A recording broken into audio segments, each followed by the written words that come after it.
పిల్లలు కావాలనే మీ కలను నెరవేర్చుకోండి. మొదటి కన్సల్టేషన్, మొదటి స్కానింగ్ ఉచితం. వివరాల కొరకు హెగ్డే ఫెర్టిలిటీని సంప్రదించండి. నమస్తే, వెల్కమ్ టు సుమన్ టీవీ. నేను మీ సుమన్ టీవీ ఉషా. 2025 సంవత్సరానికి సంబంధించి 12 రాశుల వారు అసలు ఏ విధంగా ఉండబోతుందో ప్రత్యేకించి అడుగుతూ ఉంటుంటారు. ఎస్పెషల్లీ 12 నెలల్లో గనక మనం చూస్తే ఏ నెల కలిసి వస్తూ ఉంటుంది, వ్యాపారంలో కావచ్చు, సంతానంలో కావచ్చు, లేదంటే వివాహానికి సంబంధించి కావచ్చు, పెట్టుబడులు పెట్టొచ్చా, సంతానం విషయంలో ఈ టైంలో మేము డెసిషన్ తీసుకోవచ్చా, వివాహానికి సంబంధించి మేము అప్రోచ్ అవ్వచ్చు అని అడుగుతూ ఉంటుంటారు. అండ్ దాంతోపాటు రిలేషన్షిప్ ఎవరైతే భార్యాభర్తలు ఉంటుంటారో మాకు ఏ విధంగా ఉంది, ఒడిదుడుగులు కనిపిస్తూ ఉన్నాయి అని మాట్లాడే వాళ్ళు ఉంటూ ఉంటారు. సో సంవత్సరాంతం ఏ విధంగా ఉండబోతుంది, ఏ విషయాలలో జాగ్రత్తలు వహించాలి, పెట్టుబడులు ఏ నెలలో పెడితే కలిసి వచ్చే అంశాలు ఉన్నాయి అన్న విషయాలపైన మనతో పాటు జంధ్యాల లత గారు ఉన్నారు. ఆవిడని అడిగి తెలుసుకుందాం. నమస్తే లత గారు. నమస్తే అమ్మా. 2025 ధనుస్సు రాశి వరకు అసలు ఏ విధంగా ఉండబోతుంది, ప్రత్యేకించి వివాహము, సంతానము, ఆర్థికంగా అండ్ దాంతోపాటు వ్యాపార రీత్యా అడుగుతూ ఉంటుంటారు. సో కలిసి వచ్చే అంశాలు ఏంటి? కుటుంబ పరంగా మార్పులు చేయాలి అనుకుంటే అద్భుతంగా ఉండబోతోంది. కుటుంబానికి సంబంధించి, అలాగే వాళ్ళ ఒక వైవాహిక జీవితం గురించి వీళ్ళు తీసుకునే నిర్ణయాలు ఏవైతే ఉంటాయో అవన్నీ బాగా కలిసి వస్తాయి. అయితే ఇవన్నీ కూడా వీళ్ళకి ఆల్మోస్ట్ మే నుంచి స్టార్ట్ అయిపోతుంది. కాబట్టి 1 ఉద్యోగము, 2 వాళ్ళ వైవాహిక జీవితము, 3 వాళ్ళ కుటుంబము. ఫోకస్ అంతా దీని మీదే ఉంటుంది. ఇంకా మిగతా విషయాల మీద అంతగా వీళ్ళకి ఫోకస్ కనిపించట్లేదు. కాబట్టి ఏంటంటే ఉద్యోగానికి సంబంధించి అని అనుకోండి, చేస్తున్న ఉద్యోగాన్ని అలానే కంటిన్యూ చేస్తూ ఉంటారు. వీళ్ళు కూడా పెద్ద మార్పుల కోసం ప్రయత్నం చేయరు. చాలా హ్యాపీగా ఉన్నాం అనుకుంటారు. ఏమైనా మార్పులు కనుక వచ్చుంటే నాకు తెలిసి ఈ 2024లోనే వచ్చేసి ఉండాలి. ట్రాన్స్ఫర్స్ అవ్వటం కానీ, లేకపోతే ప్రయాణాలు, ఉద్యోగరీత్యా ప్రయాణాలు చేయటం కానీ, లేకపోతే ఏమైనా పొజిషన్స్ మారటం కానీ, ఇంక్రిమెంట్స్ రావటం కానీ, ఇలాంటివన్నీ కూడా వీళ్ళకి ఈ మార్చ్, ఏప్రిల్, మే లోపలే జరిగిపోతాయి అన్నమాట. మే తర్వాత నుంచి ఏంటంటే ఉద్యోగంలో అలాగే నిలకడగా ముందుకు వెళ్లేందుకు అవకాశాలు. అయితే ఆర్థికంగా అనుకూలత మాత్రం ఖచ్చితంగా ఉంది. భార్యాభర్తల మధ్యన వస్తున్న డిస్టర్బెన్సెస్ ఏవైతే ఉంటాయో, లేకపోతే ఉద్యోగ రీత్యా కానీ, వ్యాపార రీత్యా కానీ ఎక్కువ సమయం గడపలేకపోతున్నాము మా కుటుంబ సభ్యులతోటి, లేకపోతే మా ఒక వైఫ్ తోటి, మా ఒక స్పౌస్ తోటి, లేదా భర్తతోటి, భార్యతోటి, ఇలా అనుకున్న వాళ్ళు ఎవరైతే ఉంటారో వాళ్ళందరికీ కూడా ఈ సంవత్సరం కలిసి రాబోతోంది. సో అందరూ ఒక చోటికి చేరేందుకు అవకాశాలు ఎక్కువగా ఉంటాయి. ప్రాపర్టీస్ కొనుక్కుంటాము, ఎందుకంటే ప్రాపర్టీస్ కొనుక్కునే అవకాశాలు ఎక్కువగా ఉన్నాయి. ఇన్వెస్ట్మెంట్స్ చేస్తారనమాట. వీటి గురించి మాత్రం వీళ్ళకి ఆల్మోస్ట్ అక్టోబరు, నవంబరు, డిసెంబరు ఆ పీరియడ్ అంతా కూడా బాగుంటుంది. కాబట్టి ఈ పీరియడ్లో ప్రాపర్టీస్ కొనుక్కోవడానికి, వెహికల్స్ కొనుక్కోవడానికి, అలాగే ఏవైనా సరే సేవింగ్స్ గురించి ఆలోచించడానికి, మ్యూచువల్ ఫండ్స్, ఇన్సూరెన్స్లు, వీటన్నిటి మీద వీళ్ళు హ్యాపీగా పెట్టుబడులు పెట్టుకోవచ్చు. కాబట్టి ఇవన్నీ బాగుంటాయి వీళ్ళకి. అందుకని ఇవన్నీ వీళ్ళు చేసుకోవచ్చు. సంతానం అంటారా, సంతానానికి అభివృద్ధి కనపడుతోంది. పెద్దగా భయపడాల్సిన అవసరం లేదు. మేజర్గా తీసుకోవాల్సిన 2 విషయాలు మాత్రం ఉన్నాయి. 1 తల్లిదండ్రుల ఆరోగ్యం, 2వది ఏంటంటే దూర ప్రయాణాలు చేస్తున్నప్పుడు జాగ్రత్త, 3వది ఏంటి అని అంటే ఈ భార్యాభర్తలు కలిసి ఉండే ప్రయత్నం చేస్తారు అన్నాను కదా. కాబట్టి వీళ్ళు కలిసే ఉంటారు, కానీ ఏదో ఒక కారణంతో కొంచెం ప్రయాణాలు ఉన్నాయనో, ఉద్యోగరీత్యా ప్రయాణాలు ఉన్నాయనో, వర్క్ ప్రెషర్ ఎక్కువగా ఉందనో, వీళ్ళు అనుకున్నంతగా వీళ్ళ మనసులో ఉండొచ్చు, మేము ఒకటే చక్కగా మేము కలిసి ఉండాలి, బాగా ఒకరి విషయాలు ఒకళ్ళని చెప్పుకోవాలి, అలా అనుకుంటారు కదా. అలా కాకుండా కొంత చిన్న చిన్న డిఫరెన్సెస్ కూడా వస్తూ ఉంటాయి. కాబట్టి ఇది కొంచెం వీళ్ళకి ఇబ్బందిని కలిగిస్తూ ఉంటుంది. బట్ ఓవరాల్గా ఏంటి అని అంటే రిలేషన్షిప్ మీద వీళ్ళు, అది కూడా సిబ్లింగ్స్ తోటి ఉండే రిలేషన్షిప్ మీద జాగ్రత్త వహించాలి. సిబ్లింగ్స్ తోటి గొడవలు వచ్చేందుకు అవకాశాలు, మనస్పర్ధలు వచ్చేందుకు అవకాశాలు, ఆస్తి తగాదాలు ఉండే అవకాశాలు, లేకపోతే ఎవరి ఆస్తి వాళ్ళు తీసేసుకోండి అనుకోవడము, ఇలాంటివి కొంతవరకు కనపడుతూ ఉంటాయి. ఇది సిబ్లింగ్స్ తోటే ఉంటుంది. అలాగే తల్లిదండ్రుల ఆరోగ్యం గురించి జాగ్రత్త వహించాలి. ఓకే, ఎస్పెషల్లీ పెట్టుబడుల విషయంలో బాగుందని చెప్తున్నారు కాబట్టి ఏ మాసంలో పెట్టుబడులు పెడితే మంచిది అంటారు? అంటే చాలామంది అడుగుతూ ఉంటుంటారు, పలానా నెలలో ప్రారంభించవచ్చు అని అడిగే వాళ్ళు కూడా ఉంటుంటారు. సో ఒకసారి సెప్టెంబర్ నుంచి చూసుకోవచ్చమ్మా. సెప్టెంబర్ నుంచి వీళ్ళు ప్లానింగ్ మొదలు పెడతారు. వీళ్ళకే నడుచుకుంటూ ఒక రకంగా వీళ్ళు ఏదైనా ఎక్కడన్నా పనికి వెళ్తే కూడా ఈ పనిలో ఇగో ఇక్కడ బాగుందండి, ఇక్కడ తీసుకోండి అని చెప్పి ఎదురు చెప్పి ఇప్పించే వాళ్ళు ఉంటారనమాట. కాబట్టి ఆల్మోస్ట్ సెప్టెంబర్ నుంచి వీళ్ళకి చాలా బాగుంది. జనవరి వరకు బాగుంటుంది. కాబట్టి భయం ఏం లేదు. డెఫినెట్గా. మకర రాశి వరకు అసలు ఏ విధంగా ఉండబోతుంది అంటారు? ప్రత్యేకించి ఏ విషయాలు జాగ్రత్తలు వహించాలి?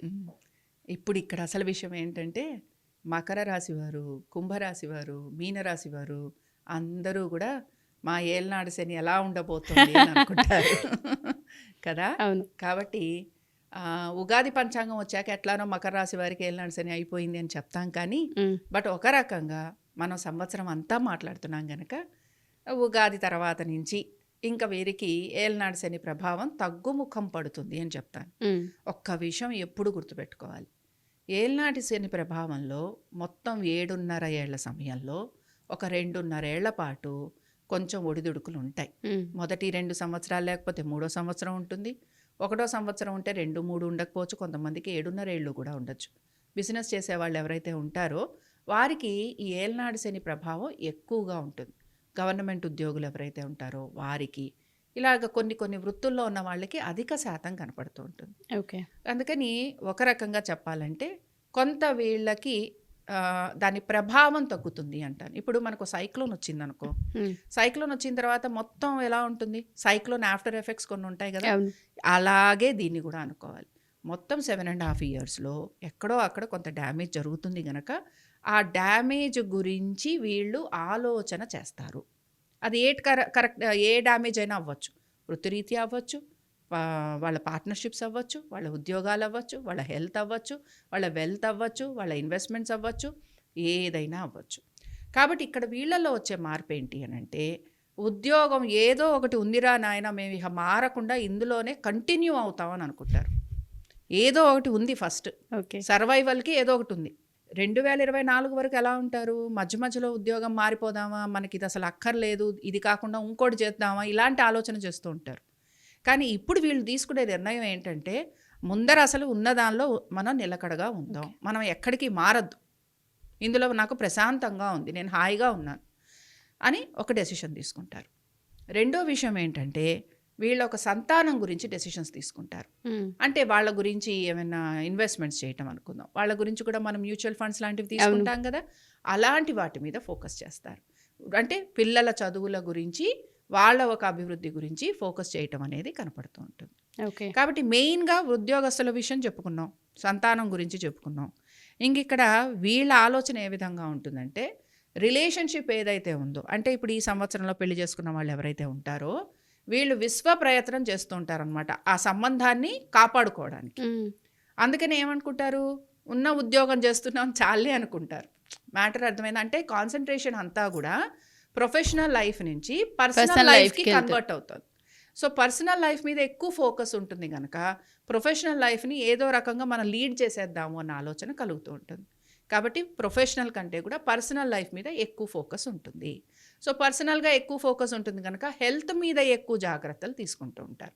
ఎక్సర్సైజ్ చేయటం కానీ, లేకపోతే వాళ్ళకి ఏదైనా మెడికేషన్ కొంచెం ఎక్స్ట్రాగా మనం అప్పుడప్పుడు ఇమ్యూనిటీ బూస్టర్స్ వాడతాం కదా, ఒక బి కాంప్లెక్స్ అనో ఒక వైటమిన్స్ అనో ఇలాంటివి వాడటము, ఇలాంటివి చేస్తూ ఉంటారు. వీళ్ళు ఇలాంటివి వాడాల్సిన పరిస్థితులు కూడా వీళ్ళకు ఉంటాయి.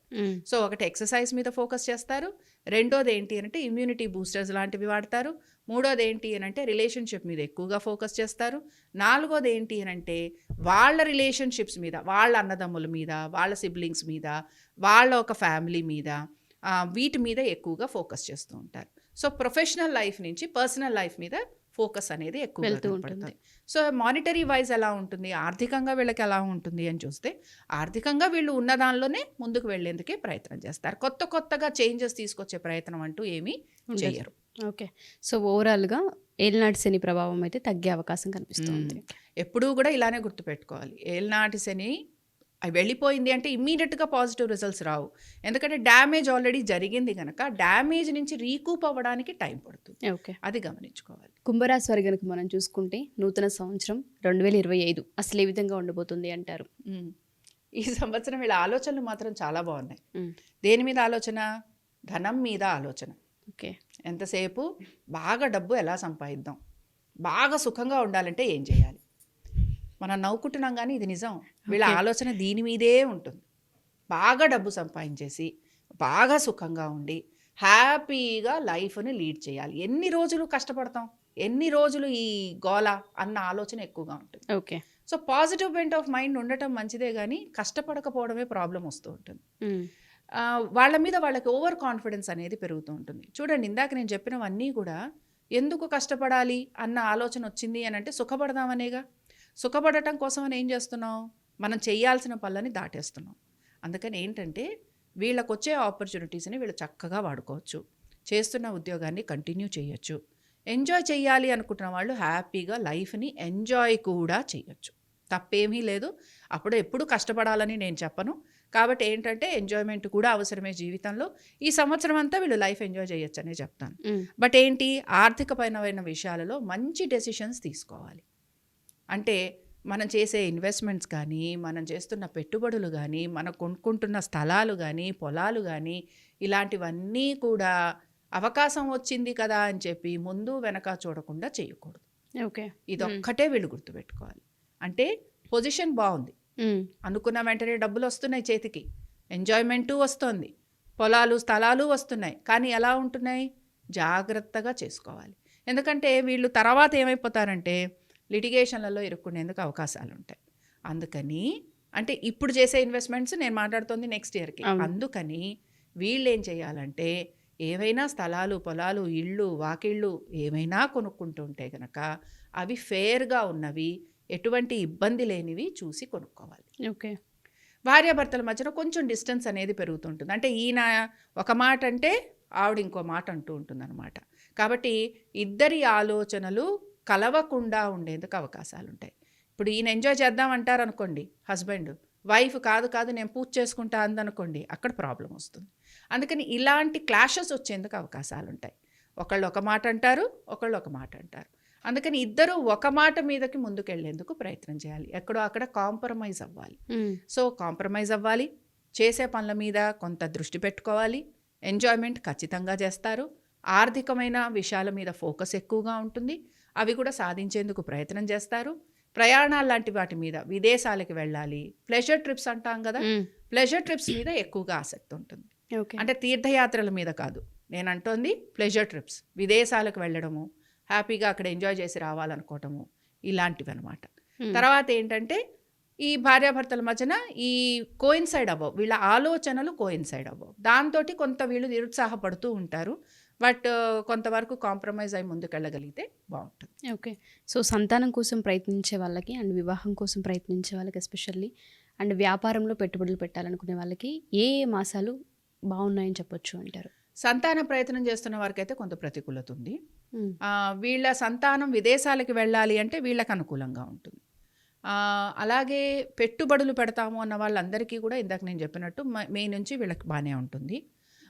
తర్వాత బేసిక్గా వివాహ ప్రయత్నాలు చేస్తున్న వారికి ఎలా ఉంటుంది అని అంటే, వివాహ ప్రయత్నాలు చేస్తున్న వారికి కొంత సమయం పడుతుంది. చూడండి, ఇందాక నేను చెప్పాను, భార్యాభర్తల మధ్యన ఆలోచనలు ఒక దీని మీదకి రావు, కొలిక్కి రావు. సో వివాహ ప్రయత్నం చేస్తున్న వాళ్ళకి కూడా సంబంధాలు దగ్గరగా రావడము, లేకపోతే సంబంధం వచ్చి తప్పిపోవడము, లేకపోతే ఆ సంబంధంలో ఏదో చిన్న లొసుగులు ఉన్నాయనుకోవడము, లేకపోతే నచ్చిన సంబంధం కాదు వేరేదేదో వచ్చింది అనుకోవడము, ఇలాంటివి ఎక్కువగా ఉంటాయి. కాబట్టి వివాహం కావాల్సిన వాళ్ళు ఎవరైతే ఉంటారో వారు కొంత ఎక్కువ ప్రయత్నం చేయాల్సిన అవసరం కనపడుతుంది. ఓకే, మీనరాశి వారికి అసలు ఏ విధంగా ఉండబోతుంది అంటారు? ప్రత్యేకించి ఈ రాశి వాళ్ళు ఏ మాసాలలో పెట్టుబడులు పెట్టొచ్చు అంటారు? వివాహానికి సంబంధించి ఏమైనా నిర్ణయాలు తీసుకోవచ్చు అంటారు? ఇక్కడ మీనరాశి వారికి కూడా ఏల్నాడు సెల్లోనే ఉంటారు కదా, ఒక రకంగా వీళ్ళకి చాలా మార్పులు కనపడుతున్నాయి. మనం మామూలుగా జనవరి అని అనుకున్నా కూడా మధ్యలో మనకి కొన్ని గ్రహాలు మారుతూ ఉంటాయి కనుక, ముఖ్యంగా ఈ కంటక శని వాళ్ళు, అర్ధాష్టమ శని వాళ్ళు, ఏల్నాడు శని వాళ్ళు కొంత ఇంట్రెస్ట్ చూపిస్తూ ఉంటారు కనుక అందులో మీనరాశి వారికి చెప్పుకుందాం. ఉద్యోగ ప్రయత్నాలు చేస్తున్నాము, ఉద్యోగంలో మేము మారాలి అని అనుకుంటున్నాము అనే వారందరికీ అద్భుతంగా ఉండబోతోంది. ఖచ్చితంగా ఉద్యోగాలు మారిపోతారు, అసలు మనకి సందేహమే లేదు. అందుకని ఈ ఉద్యోగం ఏదైతే మారతారో, ఈ ఉద్యోగంలో భార్యాభర్తలు దూరంగా ఉండే ఉద్యోగాలు వస్తూ ఉంటాయి, ఒక చోట ఉండే ఉద్యోగాలు రావు. అందుకని change of place, change of job, ఇవి రెండూ కూడా ఇన్నెవిటబుల్ అనమాట. కాబట్టి ఫస్ట్ ఆఫ్ ఆల్ ఏలినాటి శనిలో జరిగే ఒక పెద్ద మార్పు ఉద్యోగస్తులందరికీ ఇదే. ఓకే, రెండోది ఏంటి, ఆర్థికంగా ఏ విధంగా ఉంటుంది? ఆర్థికంగా ఏలినాటి శనిలో ఉన్నంత మాత్రాన చాలా ఇబ్బంది పడిపోతాము అని చెప్పుకోవడానికి ఏమీ లేదు. ఆర్థికంగా చాలా అనుకూలతగానే ఉంటుంది. అయితే మాకు ముందరి నుంచి రుణాలు ఉన్నాయి, ముందరి నుంచి కోర్టు కేసులు ఉన్నాయి, ముందరి నుంచి మేము ఈఎంఐలు కట్టుకొస్తున్నాం, అవి కంటిన్యూ అవుతాయి, వాటి నుంచి విముక్తి అయితే లేదు. గవర్నమెంట్ సంబంధంగా గవర్నమెంట్ తోటి చేసే పనులు, ఇప్పుడు లా అండ్ ఆర్డర్ అనుకుందాం, ఇలాంటివి ఏవైనా సరే, ఇవన్నీ కూడా మీకు కొనసాగుతూ ఉంటాయి. ఇవి ఎక్కడా మీకు బ్రేక్ రాదు. పోలీసుల్ని కలవాల్సి రావచ్చు, కోర్టు మెట్లు ఎక్కాల్సి రావచ్చు, అలాగే రుణాలు తీసుకోవాల్సి రావచ్చు, ఈఎంఐ లాంటివి మీకు కంటిన్యూ అవుతూ ఉంటాయి. అలాగే ఎవరితోనో గొడవ పడ్డామంటే ఆ గొడవలు కూడా కంటిన్యూ అవుతూ ఉంటాయి. కాబట్టి వీటిల్లో మీకు ఎటువంటి మార్పు కనిపించదు. ఓకే. బట్ సంతానపరంగా చక్కటి అభివృద్ధి కనపడుతోంది. సంతానానికి విదేశాలకు వెళ్ళే అవకాశం కనపడుతోంది. అలాగే మీ యొక్క సంతానం గురించి మీరు చాలా ఆనందించే విషయాలు కనపడుతున్నాయి. వాళ్ళకి మీరు వివాహం చేయాలంటే చేసేందుకు అవకాశాలు కనపడుతున్నాయి. ఇలాగ అనేక విషయాలలో మీకు ఆనందదాయకంగా ఉండబోతోంది. ఫైనాన్షియల్ స్టేటస్ కూడా ఈ ఇయర్ కంటే వచ్చే సంవత్సరం బాగుంటుంది. ఓకే. సో 2025లో కొంత ఒడిదుడుకులు అయితే చాలా ఎక్కువగా కనిపిస్తున్నాయని మనం చెప్పొచ్చు. ఒడిదుడుకులు అని చెప్పను, ఏవైతే కంటిన్యూ అవుతున్నాయో వేటి నుంచి మీరు రిలీఫ్ కోరుకుంటున్నారో వాటి నుంచి మీకు రిలీఫ్ రాదు అంటున్నాను. ఓకే. సో క్యారీ ఫార్వర్డ్ అవుతుంది. క్యారీ ఫార్వర్డ్ అవుతుంది. హెల్త్ నుంచి నాకు రిలీఫ్ కావాలి, నేను ఇల్ హెల్త్ ఉంది, నాకు ఆరోగ్యం బాగాలేదు, మీరు ఇప్పుడు వాడుతున్న మందులే నెక్స్ట్ ఇయర్ కూడా వాడాలి, మీకేం రిలీఫ్ లేదు. అలాగే కోర్టు కేసులు ఉన్నాయి, ఈ ఇప్పుడున్న కోర్టు కేసులే నెక్స్ట్ ఇయర్ కూడా కంటిన్యూ అవుతాయి, 2025లో కూడా కంటిన్యూ అవుతాయి, రిలీఫ్ లేదు. అలాగే మేము ఎవరికైనా పోలీస్ స్టేషన్కి వెళ్ళి సంతకం పెట్టాలి, ఆ సంతకం పెట్టాలి అని అంటే మీకు రిలీఫ్ లేదు. అది నేను అంటుంది. ఏవైతే 2024లో మీకు సమస్యగా ఉన్నాయో ఆ సమస్యలన్నీ కూడా 2025 నుంచి 26 వరకు కంటిన్యూ అవుతాయి. అంతే. సో వీళ్ళకి ఏదైనా పరిహారం మనం చెప్పొచ్చు అంటారా? అంటే కోర్టు సంబంధంగా ఉండే పరిహారాలకి ఏలనాటి శనిలో ఉన్నప్పుడు ఎప్పుడూ కూడా ఈశ్వర ఆరాధన చేయటమే. కానీ వీళ్ళు ఏం చేయాలంటే పంచముఖ ఆంజనేయ స్వామిని ఎక్కువగా ఆరాధన చేయాలి. ఇప్పుడు మనకి భూ సంబంధమైన ఇబ్బందులు ఉంటాయి, కోర్టు సంబంధమైన ఇబ్బందులు ఉన్నాయి, లేకపోతే పోలీస్ స్టేషన్లతో ఇబ్బందులు ఉన్నాయి, పోలీస్ స్టేషన్లు, పోలీసులు ఇలాంటివి అనుకుందాం. ఇలాంటి వాళ్ళు సుదర్శన హోమం కానీ నరసింహస్వామి హోమం కానీ చేసుకుంటే అద్భుతమైన ఫలితాలు వస్తాయి. ఓకే. కాబట్టి ఇవి చేసుకోవచ్చు. డెఫినెట్గా. Thank you ma'am. Thank you so much. నమస్తే.